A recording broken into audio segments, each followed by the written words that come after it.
Les populations des cantons, villages de la sous-préfecture de Diamba, dans le département de Tanda, encore sous le choc. Ces populations se sont réveillées sous les flammes d'un feu de brousse. Si aucune perte en vie humaine n'a été enregistrée, les dégâts matériels restent importants. Plusieurs habitations des hectares de plantations de café dans Arcade parties en fumée, y compris la production d'igname, de maïs et de manioc. On a vu la fumée venir vers Kédio. Donc les vieux nous ont envoyé d'aller voir qu'est-ce qui se passe là-bas. Effectivement, on était allé, c'était le feu. Donc on est revenu avertir les vieux. Donc on est parti. En tout cas, on voulait faire des choses comme on appelle des pare-feux.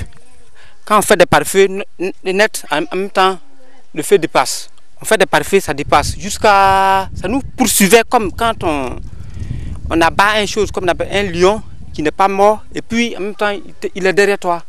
On venait en flèche, le feu est derrière nous. Jusqu'à se tomber dans le village. Brûler plus d'une quarantaine de maisons. Solidaire du drame qui touche ces populations sinistrées, le président de la République, Alassane Ouattara, apporte son soutien.